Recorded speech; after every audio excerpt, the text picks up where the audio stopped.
Déjame contarte una historia. Una historia de un grupo de personas que vinieron antes que nosotros. Soñaron con crear una iglesia diferente, una iglesia a la que a todos les encante asistir. Comenzaron en un lugar pequeño y eventualmente terminaron en un terreno de 8,000 metros cuadrados. Nunca se esperaron lo que iba a suceder después. Su sueño creció. Su sueño inspiró a otro grupo de personas a soñar, a comenzar una iglesia así en su comunidad.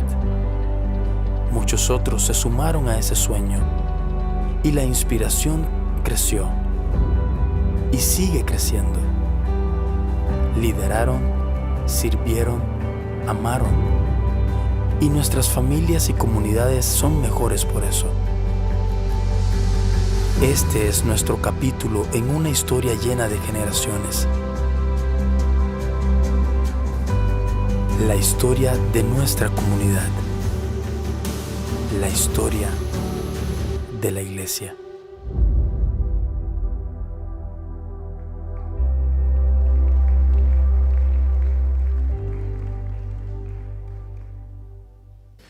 Muy buenas tardes, ¿cómo están?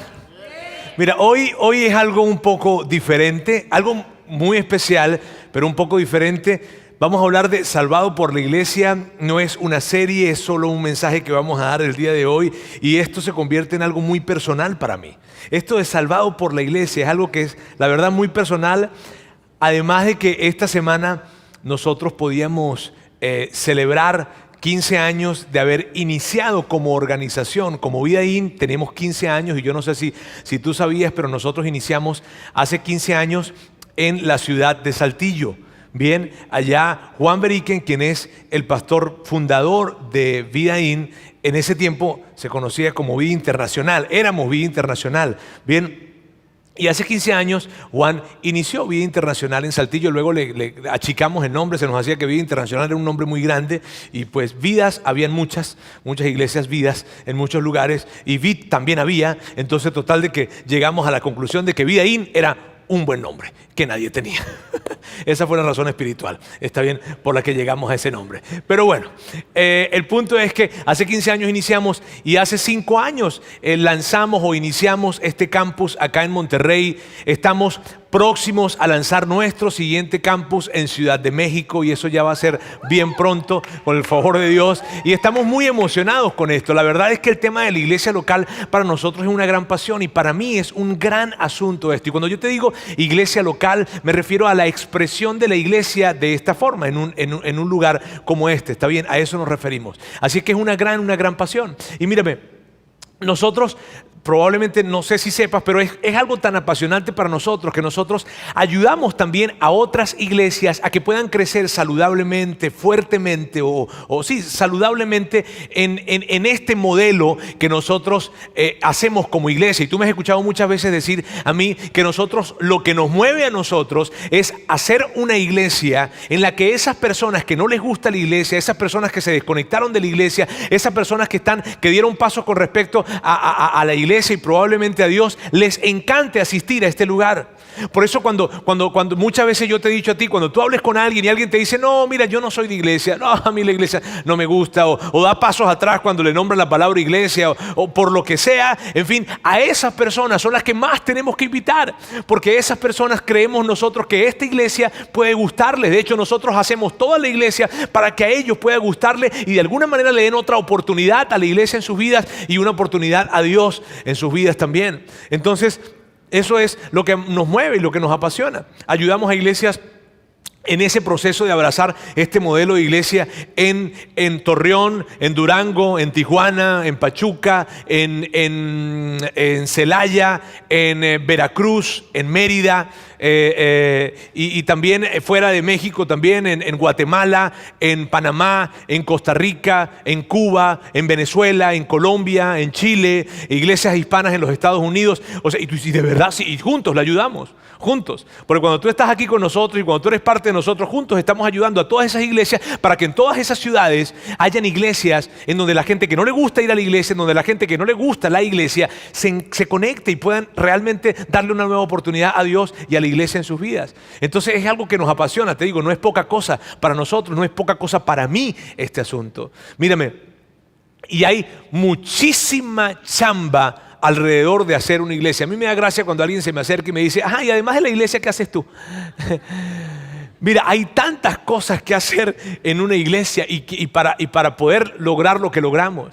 Mira, hay reuniones de planificación, de evaluación, de desarrollo, ver cuáles series vamos a dar, qué temas vamos a abordar, cuáles son los elementos creativos alrededor de la serie que vamos a trabajar, el ambiente de los niños, preparar los currículum que vamos a llevar con los niños durante todo el año, ver cada semana los materiales que se van a entregar para los niños, para que esas verdades que vamos a hablar con ellos les queden grabadas en su corazón, la historia que se va a contar, el cuento que se va a contar, ensayar esto, ensayar el domingo, armar los videos, trabajar con los mentores, reclutar mentores y entrenar a esos mentores para que puedan ser unos increíbles mentores en la vida de los niños, de sus hijos, y no tan solo de los niños, sino también de los adolescentes, armar todo lo que tiene que ver con diferentes actividades que tenemos para los chavos. El próximo julio tendremos un campamento, armar todo esto que tiene que ver con ese campamento, armar diferentes actividades que tenemos con los chavos, te digo, reclutar mentores para los chavos que están en transit, ambientes diferentes como Inside Out, The Living Room, tratar y entender, ver cuáles son las mejores personas para que sean líderes de grupo, entrenar a esos líderes de grupo, ver el contenido que hay en cada grupo y saber cuál es el contenido que vamos a dar, colocarlo en una plataforma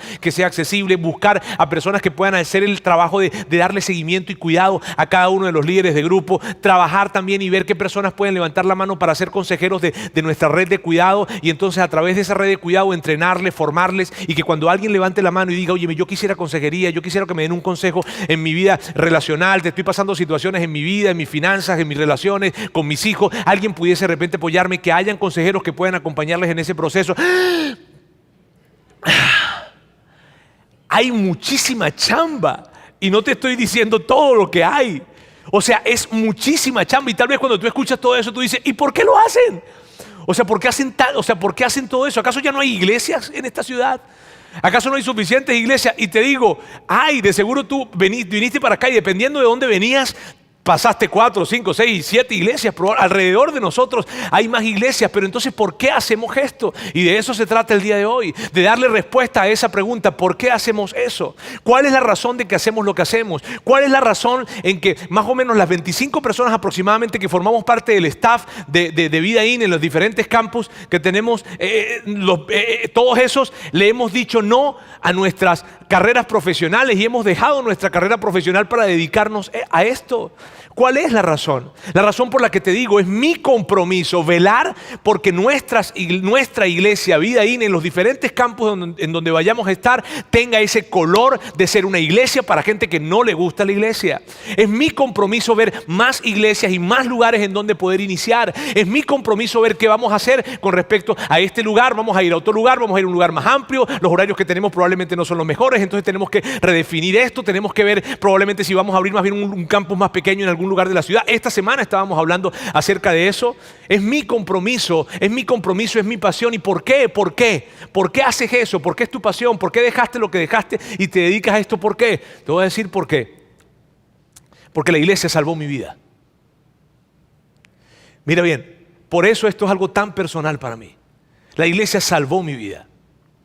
Y no la salvó porque yo estaba hundido en el pecado o probablemente metido en una adicción y entonces la iglesia vino y me rescató, o porque de repente yo estaba pasando una situación muy difícil y alguien que iba a la iglesia se enteró y se decidió acercarse a mí y acompañarme y yo pude salir de esa situación. No, es la historia de muchas personas, pero no fue mi historia. Esa no fue mi historia. Cuando te hablo de que la iglesia salvó mi vida, lo hizo preventivamente. La iglesia salvó mi vida preventivamente. ¿A qué me refiero con esto? A que gracias a la iglesia en mi vida se evitaron muchas broncas. La iglesia evitó que mi vida tomara un rumbo complicado, muy complicado. Y mírame, yo estaría ahorita tentado a decirte esto, tentado a decirte, mírame, yo no sé dónde yo estaría sin la iglesia, pero la verdad es que yo sí sé.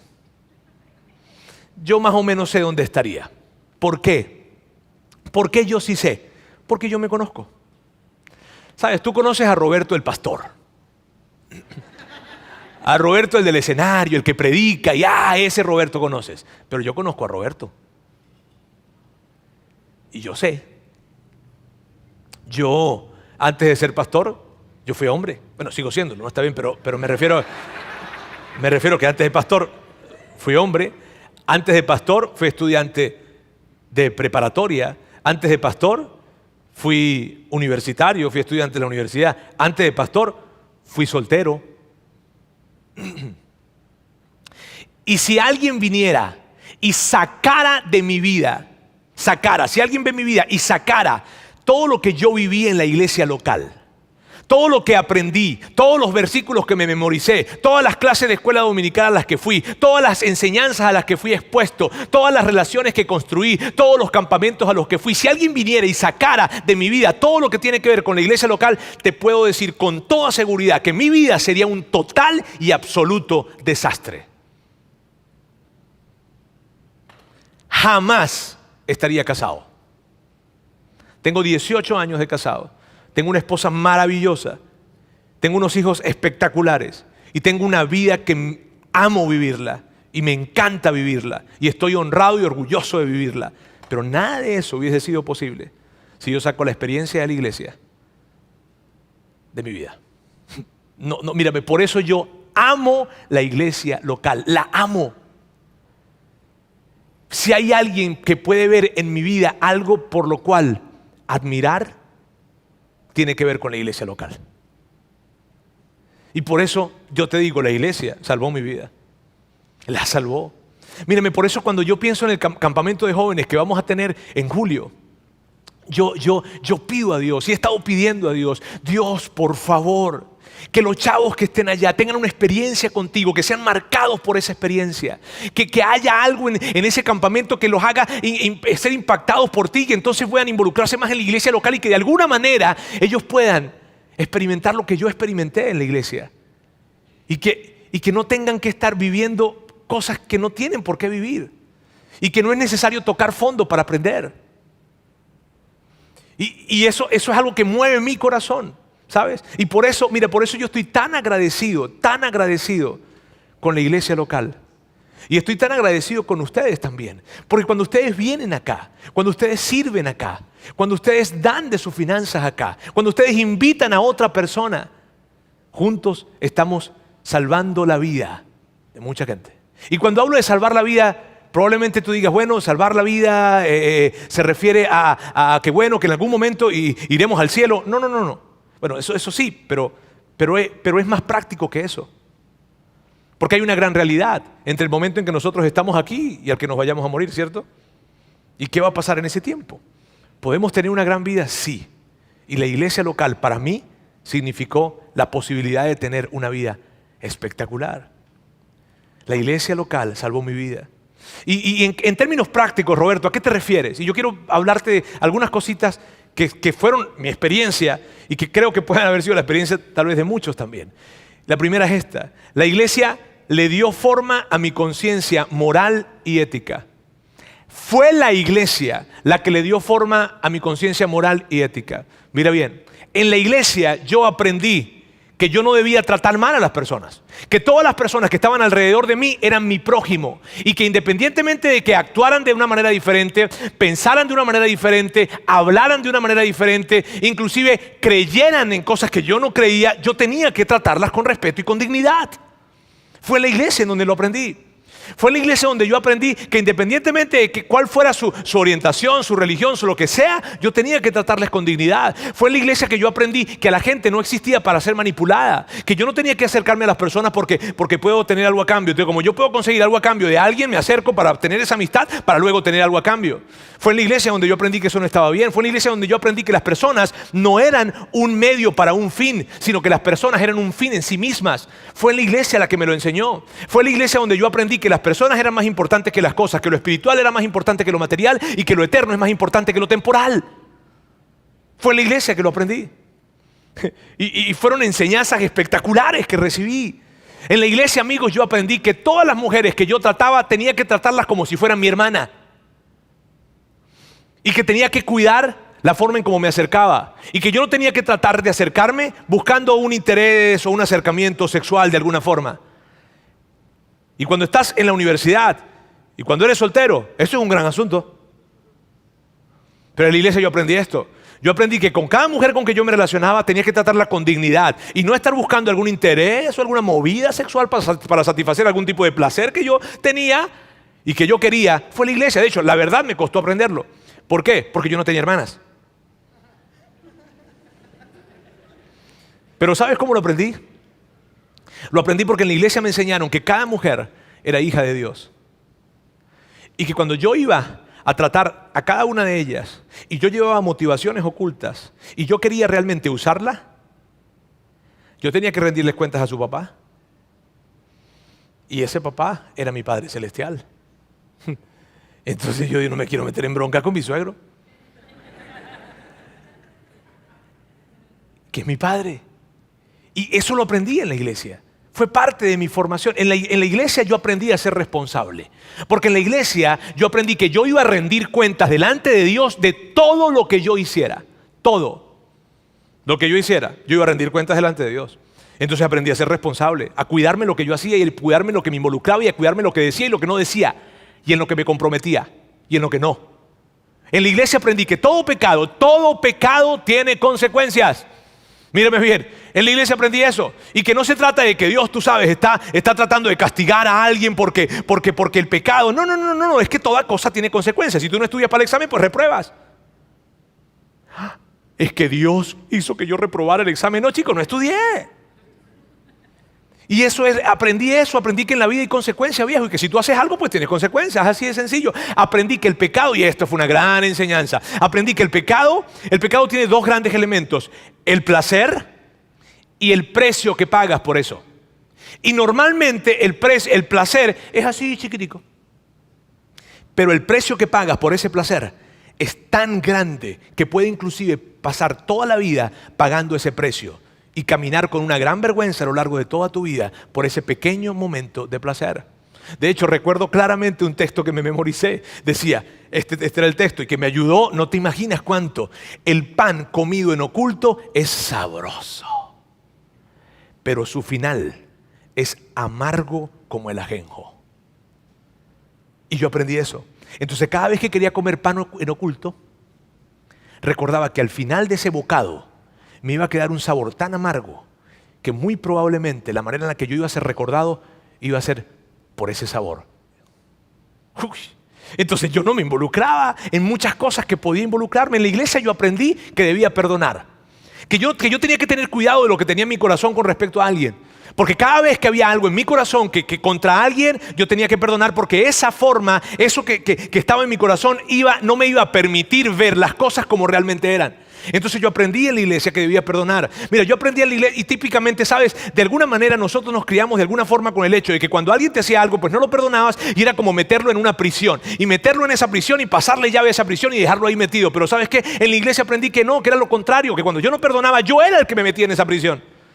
Y que la llave para salir de esa cárcel era el perdón. Para poder vivir en libertad y disfrutar la vida tenía que perdonar, porque no es posible y no es algo que esté, o sea, no es posible poder vivir una vida en alegría, en paz, en tranquilidad y vivir con falta de perdón. Porque aprendí también que el no perdonar era como tomar veneno y esperar que otra persona se muriera.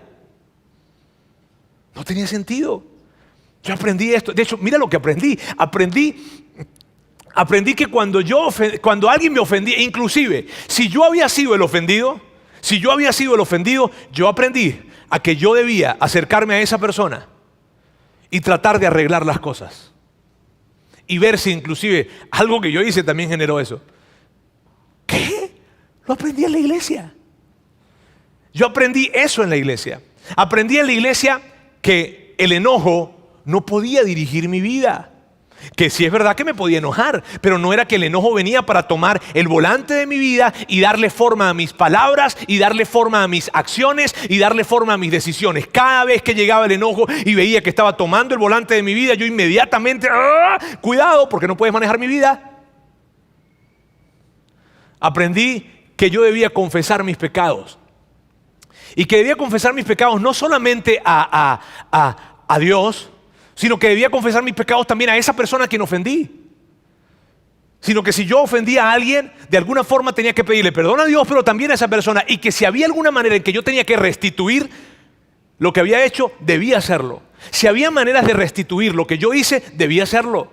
Porque así se comportan los que están siguiendo a Jesús. Eso lo aprendí, ¿sabes? Yo recuerdo que eso implicaba de que si yo estoy hablando mal de alguien, yo voy a pedirle perdón a Dios. Dios, perdóname porque hablé mal de esa persona. Pero también tengo que hablar con esa persona y decirle, ¿sabes qué? Óyeme, Chuy, perdóname porque hablé mal de ti.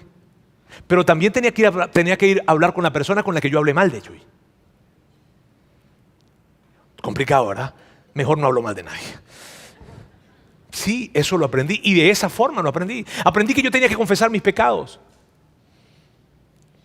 Eso fue una realidad muy grande para mí. Te digo, no solo a Dios, sino a otros. Y cuando se trata de la moralidad, mírame, yo pudiese pasar todo el día hablándote de las cosas en términos de moralidad. La iglesia local le dio forma, esculpió mi conciencia moral. La esculpió, la formó totalmente. Fue la iglesia local la que le dio forma a mi conciencia moral. Y por eso amo tanto la iglesia local. Y probablemente tú dices, Roberto, me hubiese encantado eso escuchar a los 18. Yo lo escuché a los 18. Roberto, me hubiese encantado escuchar eso a los 16. Yo lo escuché a los 16.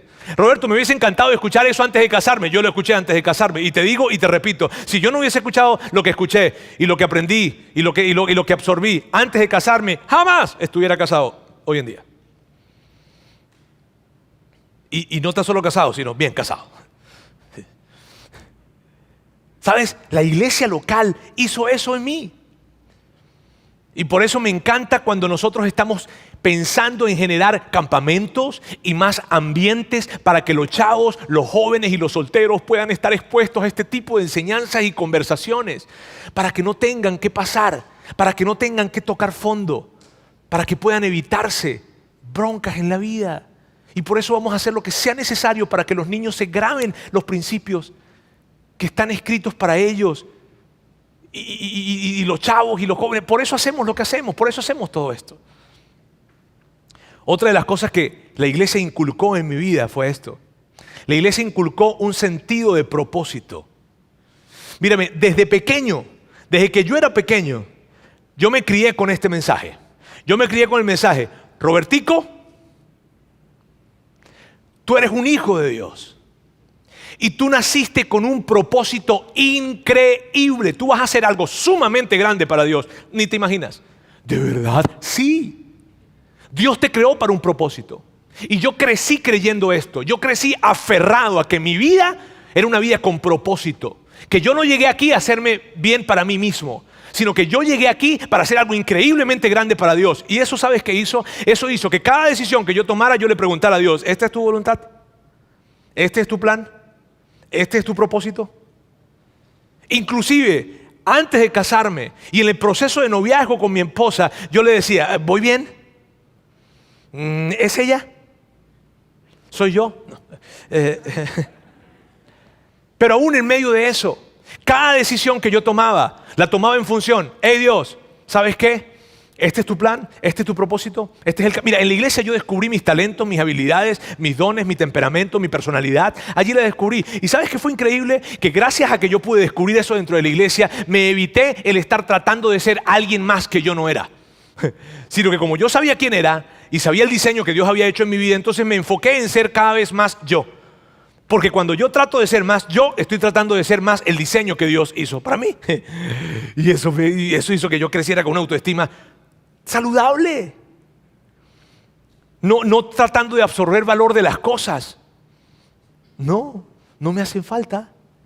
Algunas son muy buenas. Otra de las cosas que yo aprendí fue a no amoldarme. Esa fue una de las... Es que mira, yo me pongo a pensar en las enseñanzas que recibí de la iglesia. Fueron espectaculares. No amoldarme. A que yo no tenía por qué amoldarme. A que yo no tenía que estar viviendo la vida como otras personas querían que yo las viviera. A que yo no tenía que estar viviendo la vida como la cultura me decía que yo viviera. No, no, Roberto, aquí hay más beneficios, aquí hay mejor seguridad, aquí hay tú, Señor Dios, ¿es tu propósito? Porque todas las cosas y todas las experiencias que yo pueda tomar por este camino jamás me dejarán satisfecho. Sino que siempre estaré buscando más y más y más y más. Pero si esto tiene que ver contigo, bueno. Entonces en la iglesia aprendí que yo no tenía por qué amoldarme, no tenía que seguir el rumbo que la sociedad me marcaba, sino el rumbo que Dios me marcaba. Y eso me dio seguridad para tomar muchas decisiones. Como por ejemplo, yo no vivo la vida por oportunidades, yo vivo la vida por propósito. Y así la he vivido. Y fue espectacular esto. Y sabes, probablemente tú escuchas y dices, me hubiese encantado haberme criado en una iglesia así. Probablemente. Y si fuese ese el caso, yo te digo, dos cosas te digo. Uno, estás a tiempo en términos de vivir tu vida según un propósito. ¿Por qué? Porque el propósito no caduca. Porque Dios te hizo con un propósito. Porque Él tiene un plan maravilloso y personal. Es un traje a la medida para ti. Y por otra parte, tú y yo estamos haciendo esto juntos. Porque tus hijos que van a los ambientes de niños acá o al ambiente de adolescentes, los fines de semana o cualquiera de nuestros ambientes, sabes que tus hijos están escuchando que Dios les ama y que Dios les hizo de una manera especial y que hay un propósito para ellos y que Jesús les va a acompañar en toda su jornada para que siempre cuenten con Él y cumplan ese propósito. Y eso lo escuchan todos los domingos, de diferentes maneras. Y lo estamos haciendo acá. Otra de las cosas que la iglesia hizo por mí fue esto. La iglesia me proporcionó el contexto para tener relaciones saludables. Mírame, mis más grandes amigos y más viejos amigos los conocí en la iglesia. Eso fue lo que la iglesia me generó, un ambiente para tener relaciones saludables. Mírame, cuando yo tenía 15 años fui a un campamento y en ese campamento había una persona que, hace 10, 15 años atrás. Fui a un campamento y en ese campamento donde yo fui, había un chavo que él y yo nos odiábamos. Tenía que ver que nos gustaba la misma chava, está bien, pero bueno, había mucha cosa, pero te digo, sí. Y en el campamento, un predicador dijo,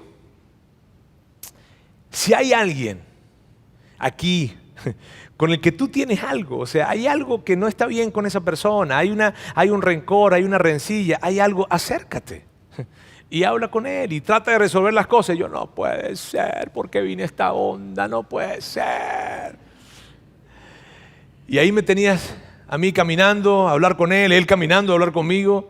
Y platicamos y hablamos. Él se llama Josías Castro. Josías Castro es uno de mis más grandes y más viejos amigos. Más de 30 años de amistad. Mírame, en los campamentos, en las actividades con los jóvenes, en fin, mira. En la iglesia conocí a Sandra, mi esposa. Dime si no estoy agradecido con la iglesia. El amor de mi vida lo conocí en la iglesia. Dime si no me salvó la vida la iglesia. Claro que sí. Y de hecho, como adulto te puedo decir hoy, como adulto te digo, mis relaciones más significativas y más profundas las conocí en la iglesia. Las relaciones que hoy tengo más significativas y más profundas las conocí en la iglesia. Por eso la iglesia local salvó mi vida. Otra de las cosas que la iglesia local hizo por mí fue esta. La iglesia me enseñó a ser generoso. Y mírame, yo no te podría explicar lo que esto representó en mi vida. ¿Por qué? Porque mírame, como al ser una persona que conoce bien América Latina, porque por debido a lo que hacía, conozco bien la región, te puedo decir algo. En América Latina no nos criamos en una cultura de generosidad.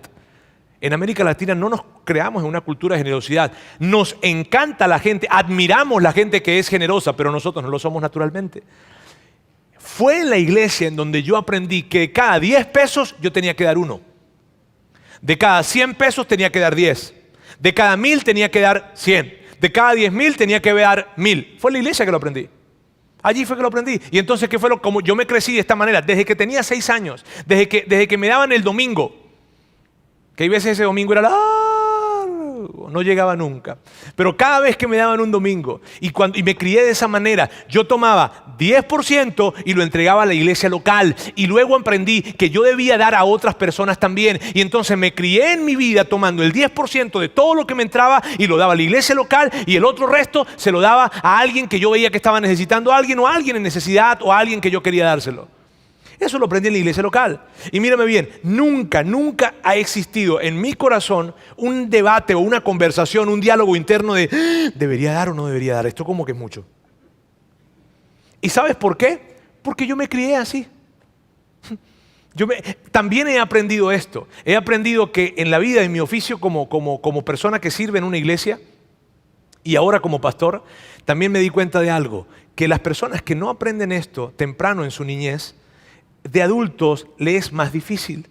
Y cuando yo hablo de generosidad no me refiero a que alguien de repente se habla de una necesidad y alguien levanta la mano para dar un donativo especial. No me refiero a ese dar generoso eventualmente, no, me refiero a el dar por anticipado, porque la genuina generosidad es la que se da por anticipado, es la que se decide por anticipado. Y en mi caso, eso fue lo que representó decidir por anticipado. Cada vez que reciba cualquier tipo de ingreso, esto es lo que daré. Y algo estaba sucediendo en mi corazón, ¿sabes qué? Mírame, yo no sé, en todos mis 46 años que tengo y que cumplí esta semana, yo no sé lo que es vivir con el 100% de mis ingresos. No lo sé.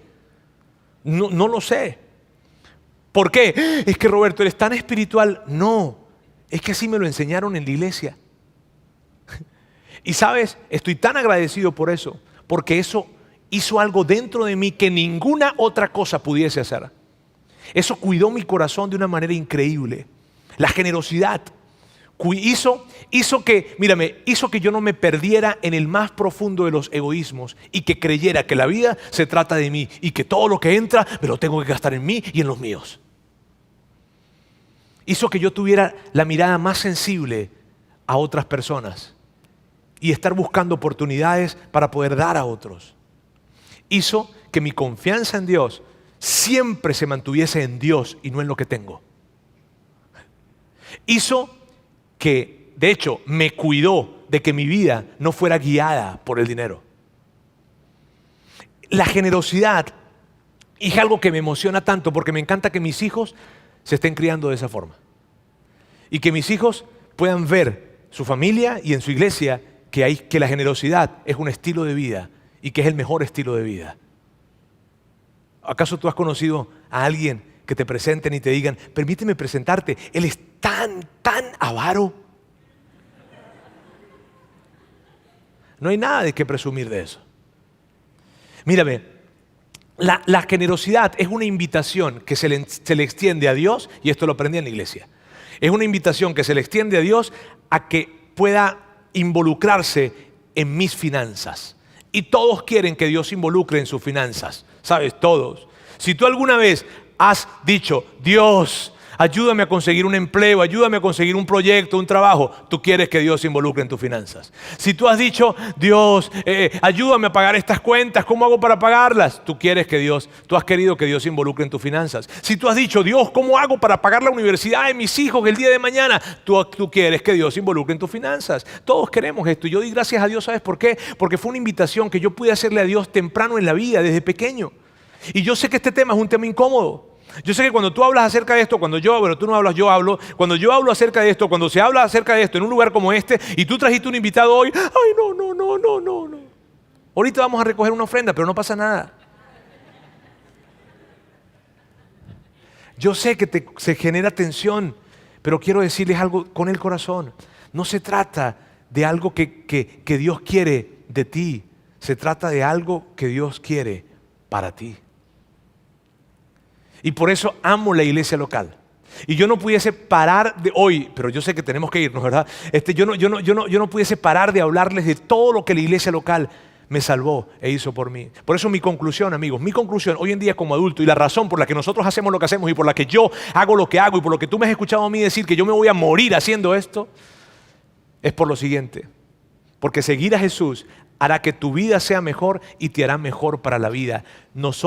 Yo estoy convencido que seguir a Jesús es un camino de total y absoluta garantía. Que seguir a Jesús te hará mejor en la vida y te hará mejor para la vida. Y que tristemente muchas personas han conectado el seguir a Jesús con religiosidad. Y no han sido la culpa de ellos. Claro que no, probablemente fue la culpa de gente como yo. Pero te quiero decir con toda sinceridad, el seguir a Jesús es un camino de garantía total. No conozco a nadie que diga, seguí a Jesús y me fue mal en la vida. No. Mírame bien, te puedo decir esto, el seguir a Jesús te coloca y te da una mejor vida y te prepara mejor para la vida. Y esa es mi historia y esa es tu historia, pero más importante que sea tu historia y que sea la mía o la historia de muchos acá, más importante de eso, ¿sabes qué es lo que me mueve? ¿Sabes lo que hay algo dentro de mi corazón? Es que será la historia y puede llegar a ser la historia de la siguiente generación, de nuestros hijos, de tus sobrinos, de los chavos que hoy están. Puede llegar a ser la historia, no te estoy diciendo que será la historia, no, puede llegar a ser la historia si la iglesia se levanta fuerte. ¿Y por qué digo iglesia fuerte? Porque también hay una realidad, la realidad que dice que la iglesia se ha debilitado y se debilita en algunos episodios. Mira, cada vez que la iglesia se levanta para señalar, se debilita.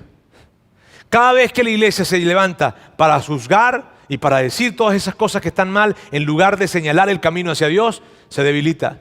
Y cuando un chavo, un adolescente va a la iglesia, un joven va a la iglesia y está escuchando un tipo de discurso o está experimentando algo que es como eso, como el juicio y como todo esto, ¿sabes lo que sucede? Se desconecta de la iglesia y no va más. Y se desconectó. Pero cuando van a una iglesia en donde lo que se expresa, lo que se experimenta tiene sentido y se habla acerca de un concepto real y práctico de lo que es la fe, ¿sabes qué? Él o ella quedan conectados totalmente con la iglesia. Y eso va a salvar sus vidas porque les insisto, no es necesario tocar fondo para aprender en la vida. Yo estoy convencido de esto. Mírame bien, la iglesia local es la esperanza del mundo cuando la iglesia local funciona bien. Es la esperanza del mundo, no es la educación, ni lo es el gobierno, ni es la industria. Mírame, y no es que ellos hagan cosas malas, no, para nada, ellos hacen lo que tienen que hacer, pero tú no has escuchado a alguien decir, ¿sabes qué? El gobierno salvó mi vida. La educación salvó mi vida. No. Pero sí pudimos escuchar historias como la que escuchábamos de Susana en su historia, en donde pudiese decirlo de diferentes palabras, pero lo que decía era esto: la iglesia salvó mi vida. ¿Sabes? Y a lo que me refiero con esto, a lo que me refiero es a esto. Cuando yo digo no es el gobierno ni es la educación, me refiero a lo siguiente: lo que realmente salva la vida, no tan solo de las personas en términos individuales, sino de una sociedad entera, es la iglesia y la presencia de la iglesia local en esa sociedad. ¿Por qué digo eso? Por lo siguiente: los argumentos más sólidos para la dignidad de los individuos y de los derechos humanos vienen de la iglesia. Mírame bien lo que estoy diciendo. Mira bien, cualquier argumento que se levante en cualquier lugar para poder hablar de la dignidad de los individuos o para poder hablar de los derechos humanos, cualquier movimiento que tú ves que se levanta para hablar de derechos humanos, para defender una minoría que normalmente tiene que ver con defender minorías y para hablar de la dignidad, ese movimiento se está levantando sobre las enseñanzas de Jesús, que son las enseñanzas que se expresan en la iglesia. ¿No te parece eso maravilloso? Porque no tiene que ver con iglesia, no tiene que ver con gobierno. Mira, no te estoy hablando acerca de que en un ambiente de iglesia, no. En cualquier ambiente, sea una persona de gobierno, de educación, de perfil social, de lo que sea, que se levante para hablar de la dignidad de los individuos y de los derechos humanos de todos, se está levantando a hablar sobre la base de lo que Jesús dijo. ¿Por qué? Porque Jesús fue el primer personaje en la historia en la que, teniendo una gran influencia, se levantó para hablar de la dignidad de las personas que no la tenían en ese momento, como por ejemplo las mujeres. La primera persona en la historia, desde un lugar de influencia, que se levanta para decir las mujeres valen lo mismo que los hombres, fue Jesús. Que se levanta para decir los niños valen igual que los hombres, fue Jesús. Los pobres valen igual que los ricos, fue Jesús. Los esclavos valen igual que los que son dueños de los esclavos, fue Jesús. Y por eso te digo, no hay un lugar en donde se pueda estar a salvo sin la presencia de la iglesia de alguna manera. Porque la iglesia vino para moldear una conciencia universal. Y no estoy exagerando con esto, amigos. Cuando se hable de derechos, mira, el tema es este. Y te pregunto algo: ¿te gustaría vivir en una sociedad en donde tu valor es asignado y no es intrínseco? Me explico. ¿Te gustaría vivir en una sociedad en la que te dijeran, a ver, ¿tú eres qué? ¿Mexicano? Ah, qué pena. A ver, no, tú eres ni blanco ni negro, tú eres como marroncito, qué pena. ¿Tienes dinero? ¿Dónde vives? ¿Cuál es tu orientación sexual? ¿Cuál es tu religión? ¿Te gustaría vivir en una sociedad que te asignara valor por eso? Y fue Jesús quien trajo el mensaje de dignidad más grande que hay en el mundo. Y la iglesia son los administradores de ese mensaje.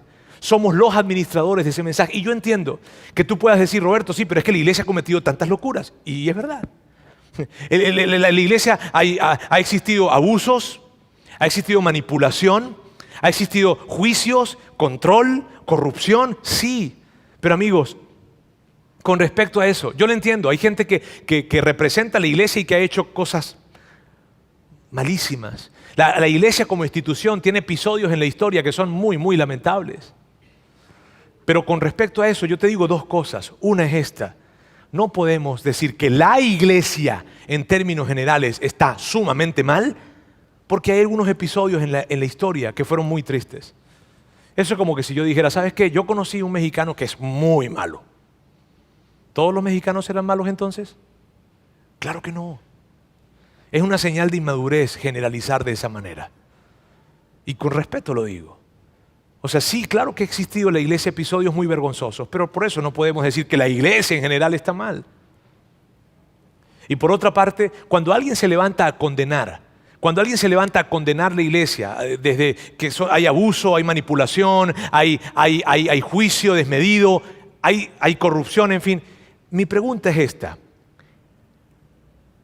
¿De dónde esa persona toma el hecho de que manipular está mal, que abusar está mal, que enjuiciar está mal y que esa inmoralidad está mal? ¿Sabes de dónde lo toma? De los mismos principios que la iglesia se encargó de esparcir desde su origen. Así es que aun cuando el juicio llega a la iglesia, lo hacen basado en lo que la iglesia entregó. Si ves que no puedo pensar en un cuadro en donde saquemos a la iglesia de la sociedad, porque en un cuadro, en una imagen en donde sacamos a la iglesia de la sociedad, queridos amigos, estamos encendiendo una mecha que tiene una bomba enorme al final, un gran desastre. El tema es este. Mira, nosotros asumimos, y esto es algo que tú y yo, y que muchos podemos caer en ese error. Nosotros asumimos que las personas tienen valor porque ese es el deber ser. Hoy en día tú y yo asumimos de que toda persona tiene valor. Si yo te digo a ti, toda persona tiene valor, tú inmediatamente me vas a decir, sí, claro que sí. Pero ¿sabes qué? Así no fue siempre.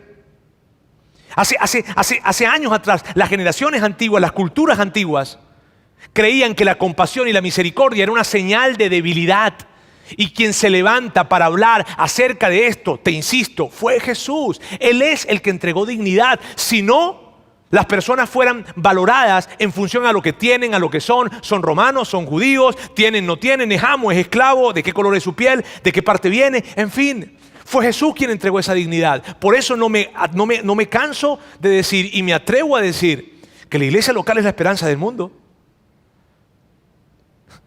Porque fue la primera que trajo ese mensaje. Se nos olvida porque ya ha pasado tanto tiempo, pero fue la primera que lo trajo. Y yo quisiera decirte algo más ya para finalizar. Este tema es una pasión para mí, no sé si te has dado cuenta. Pero quiero decirte ya algo para finalizar.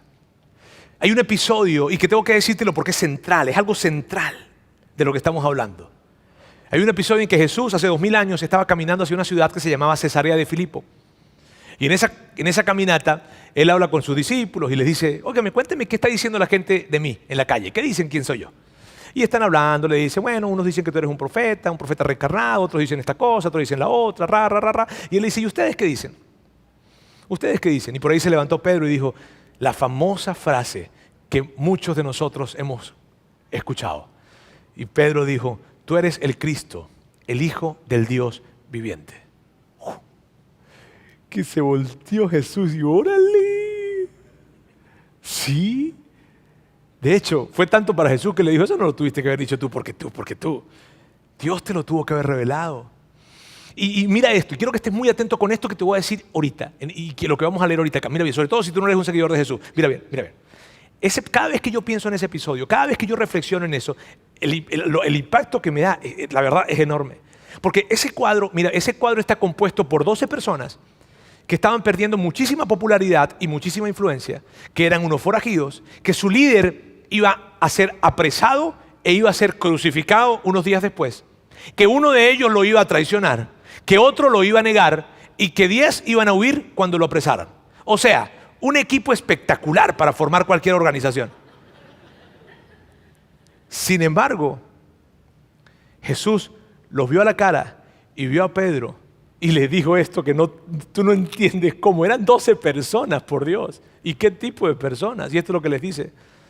Sobre esta piedra edificaré mi iglesia y las puertas del reino de la muerte no prevalecerán contra ella. Lo que les dijo fue esto: mírame, Pedro, sobre eso que tú acabas de decir ahorita, sobre eso de que yo soy el Cristo, el Hijo del Dios viviente, voy a formar algo. Está a punto de empezar, aún no ha empezado, pero voy a formar algo, un gran movimiento que viene para levantarse y para que sea indetenible. Y nada lo va a detener, ni lo más grande, ni los ataques más grandes, ni ejércitos que se levantan. Nada va a detenerlo, porque Pedro, te quiero decir algo, porque discípulos, les quiero decir algo, la iglesia es invencible.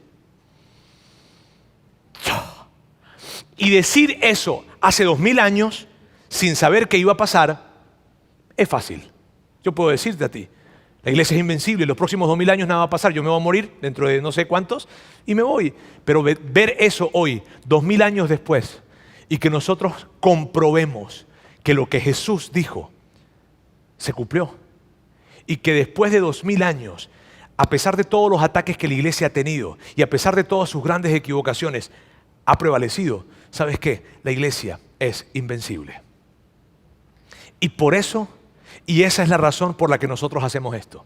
Esa es la razón por la que hacemos esta iglesia. Esa es la razón por la que dejamos lo que dejamos nuestras carreras, dejamos de hacer muchas cosas y nos dedicamos a esto, un grupo de personas. Tú no tienes que hacerlo, está bien, pero esa es la razón por la que nosotros lo hicimos. Y esa es la razón por la que andamos pensando cuál será el próximo lugar, qué vamos a hacer, dónde vamos a abrir, en fin. Esa es la razón por la que nosotros hacemos todo esto.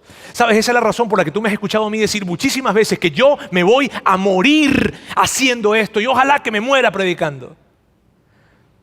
Esa es la razón por la que yo me apasiono tanto por esto. Es la razón por la que yo te insisto, sigue viniendo acá. Es la razón por la que te digo, por favor, invita a otras personas. Atraviésate en la vida de alguien, invítale, porque la iglesia salva vidas. Es la razón por la que yo te digo, sirve en este lugar. Sirve. Mírame, si tú tienes tiempo viniendo con nosotros y no estás sirviendo, yo te suplicaría, sirve, porque se trata de vidas que van a ser salvadas. Y esa es la razón por la que yo y todas las personas que estamos aquí esperamos que todos podamos dar de nuestro dinero acá. Y por la que se te va a pedir de tu dinero, ay, no empieces, Roberto, no empieces. Mírame, te soy honesto, aquí te vamos a pedir tu dinero, sí. ¿Y por qué? Porque no es para nosotros. Es para que otros conozcan a su Padre Celestial y entonces sus vidas sean salvadas. Esa es la razón por la que hacemos esto. La siguiente semana vamos a empezar una serie. Ya terminé. ¿Alguna pregunta? Muy bien. La siguiente semana vamos a empezar una serie. Se llama el Rey David. Te va a encantar. Pero hoy queríamos hablar acerca de esto. Porque, amigos, esta iglesia y las que estamos haciendo en Saltillo, próximamente en Ciudad de México y todo lo que viene, lo estamos haciendo juntos. Y a mí me honra hacerlo con ustedes. Y yo quiero pedirles algo. Sigámoslo haciendo juntos, porque es muy grande lo que tenemos enfrente. ¿Está bien? Permíteme orar. Dios, quiero darte muchas gracias. Muchas gracias porque es un privilegio servirte. Es algo que no tengo palabras para expresarlo. Y te doy tantas gracias, Dios, por la oportunidad que me das de hacerlo en conjunto con esta gente que es maravillosa. Gracias por sus corazones, gracias por su generosidad, gracias por su esfuerzo, por sus talentos. Dios, juntos queremos levantar tu iglesia y ver cómo tu iglesia va a salvar muchas más vidas. Historias que hoy en día no se cuentan, pero que se van a contar. Te amamos en el nombre de Jesús. Amén.